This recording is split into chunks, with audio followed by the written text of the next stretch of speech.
Good evening, I'm Joey Virgilis. Beth and CJ are off this week. We've been keeping a close eye on the ocean wave surge building up in the Pacific. News Channel reporter John Palmentary is live. And John, the latest information calling for a hard-hitting impact. Yeah, we're down here at the breakwater wall at the Santa Barbara Harbor. This is going to be a place that will be impacted tomorrow morning when those big waves come in. From what we are hearing from our First Alert Weather Center and the National Weather Services, the waves that are coming will be much stronger than the waves we have already seen in the last couple of days, and those have been spectacular.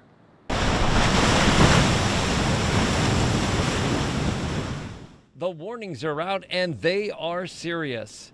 This is going to be a full hit to our area and Southern California.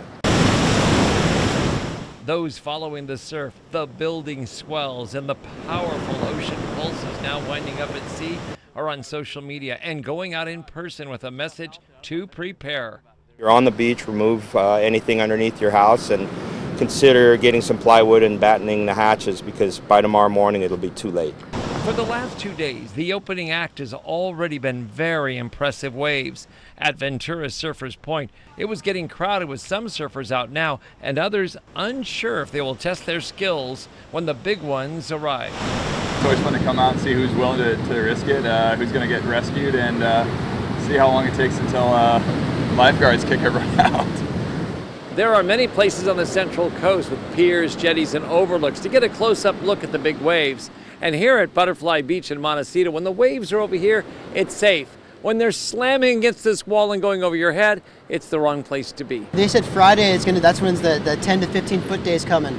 So this coming Friday, it's supposed to get pretty huge. The astronomical high tides coincide with the full moon cycle, but the National Weather Service says the impact will be even larger than normal because of the colliding conditions.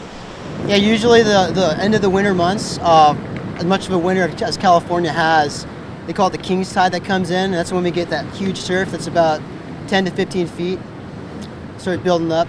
That's going to really accentuate how big the swells are when they hit our coast. And this is going to couple with a 6.0 high tide mid-morning. So this is kind of the perfect storm. For regular beach lovers, they will keep their distance. We love the ocean. I mean, it has its own beauty, whether it's out or in. So sometimes we're watching it. If it's warm enough, we're in it. Even though it's kind of crazy, the waves, it's very soothing. And I'm here for self-care, and just to hear the ocean, and whether it's big waves or not, like just to smell it, hear it, and just be in it.